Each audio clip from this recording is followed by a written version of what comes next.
Here's your wrestling news for August 9th, 2021. And your headlines for today include: how much say Triple H had in recent WWE NXT releases, female NXT superstars worried about their future with the brand, Vince McMahon's new vision for WWE NXT, Goldberg to fight his first match on WWE Raw after so many years, Goldberg called out for being unsafe in the ring, Bronson Reed breaks silence regarding his WWE NXT release, wrestler worries fans after posting goodbye video, Andrade El Idolo wants the whole family, including Charlotte Flair in AEW, when Pete Dunne's WWE NXT contract expires, and more. We're kicking off today with NXT as a total 13 names were released from the Gold brand last week. These releases ultimately came down to Vince McMahon, who could stop any and all releases if he wanted to, but what's more interesting is who didn't get a say in the matter. During Wrestling Observer Radio, Dave Meltzer noted that Triple H had zero say in the recent releases, despite the fact that NXT is his show, which he runs alongside Shawn Michaels. Instead, the choices of who to cut came from McMahon, who had Bruce Pritchard and John Laurinaitis present to help him come up with the list of names to release.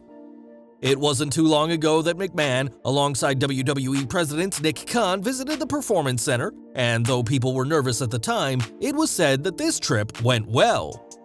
No matter how McMahon's recent trip went, it didn't save any of the 13 names from losing their jobs last week, and with releases expected to be a regular thing, Triple H will have to get used to the whims of his father-in-law. No one in NXT feels safe right now, but that's especially true for the women of the Gold brand, according to Fightful Select. In their report, it said that even before last week's mass releases, there had been hits to morale, especially around female superstars. It said that female NXT superstars are especially worried now that John Laurinaitis has been placed back in charge of talent relations. Laurinaitis previously held the role from 2004 to 2014, and during this tenure would infamously hire women from bikini magazines such as Kelly Kelly and Alicia Fox rather than scouting wrestling schools. It was also noted that there'd been a noticeable shift in morale in NXT over the past year as a lot of things have changed, and with more changes expected, it's easy to see why nobody feels safe on the Gold brand right now. It's expected that another huge wave of releases will happen before the end of 2021, as the unlucky 13 released last week aren't the only ones to lose their jobs recently. These releases, alongside the 11 names cut from NXT and 205 Live on June 25th, are all part of a reshaping of the Gold brand, as it appears WWE are going to a more old-school style of talent development. Speaking on Wrestling Observer Radio, Dave Meltzer explained WWE's upcoming strategy as fans can say goodbye to smaller superstars being signed to NXT. No more midgets, no one starting in their 30s. They want people who can be box office attractions and main characters. Of course, box office attractions is one of those self-fulfilling prophecies. In total, 52 wrestlers have been released from WWE this year, with many coming from the company's Gold brand. We'll have to see how WWE's new strategy for NXT works out, but names like Bronson Reed, Mercedes Martinez, Jake Atlas, and Leon Ruff didn't factor into those plans. More NXT news now, as the Gold brand is undergoing a huge change, as Vince McMahon wants the show to be a developmental brand for the main roster once more. This seems to go against the past few years of WWE establishing NXT as a third brand equal to Raw and SmackDown at Survivor Series, and it should come as no surprise that the company has changed its mind. During Wrestling Observer Radio, Dave Meltzer said how Vince McMahon has a lot of contradicting opinions in his ear, and right now, the boss is returning to a time before AEW or even Ring of Honor, where NXT helped cultivate the next generation of WrestleMania main eventers. Roman Reigns, Bray Wyatt, Seth Rollins, and countless others had their starts on the Gold brand, and that's the kind of talent the chairman wants to cultivate from NXT instead of having established names join from outside the company. It's been specifically said that McMahon wants people who can be box office attractions, but with conflicting opinions being given to the boss, it'll be interesting to see what the next crop of NXT graduates looks like.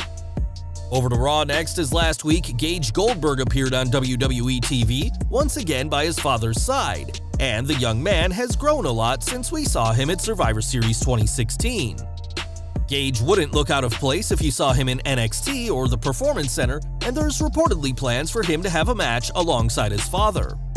According to reports, the plan is for Gage and his father to face WWE Champion Bobby Lashley and MVP in a tag match, with the belief that the three veterans would be able to carry Gage through the match.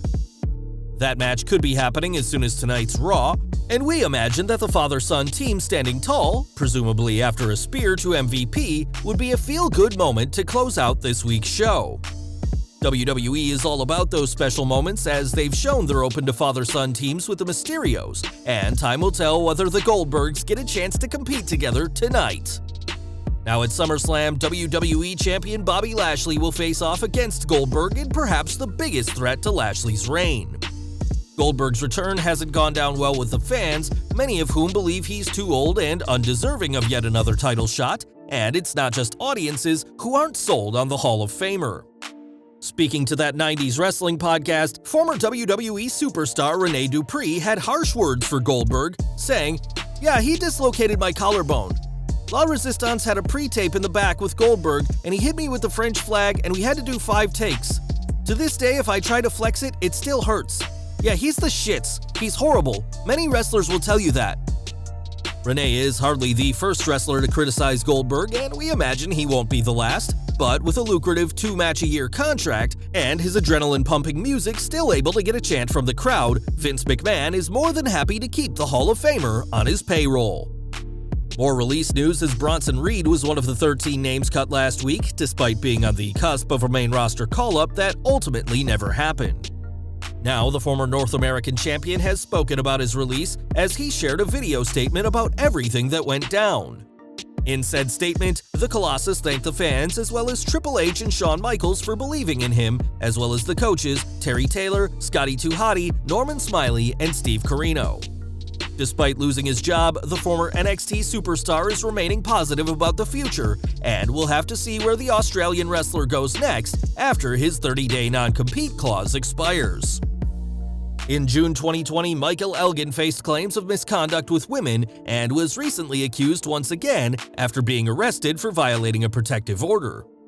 Since then, Elgin has been virtually blacklisted from the wrestling world, but fans were concerned for him after a worrying post on social media. In a video statement, Elgin spoke about the claims against him and apologized, saying he'd change everything if he could, and ended by saying, "I can't say thank you enough to everybody that's been a part of this journey so far.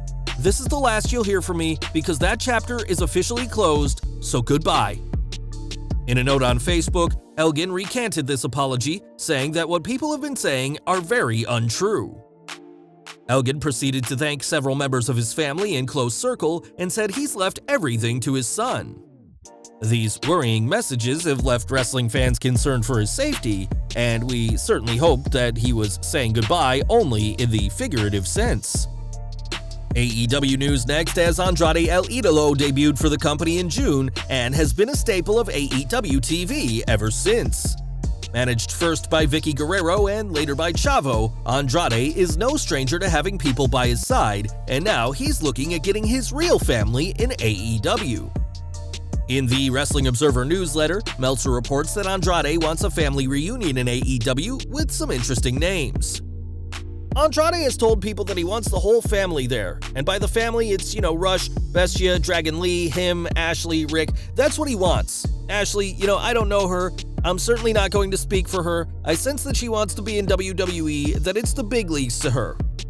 While there's a chance that Ric Flair could appear, Charlotte making her way to AEW seems unlikely, given her prominence in WWE's women's division for the past half-decade. Despite WWE's mass releases, Charlotte is a pretty safe bet to stay in WWE, despite Andrade's hopes to have his fiancée by his side in AEW. And we're ending today with Pete Dunne, whose current WWE deal is drawing to a close, and the company is at risk of losing the former United Kingdom champion.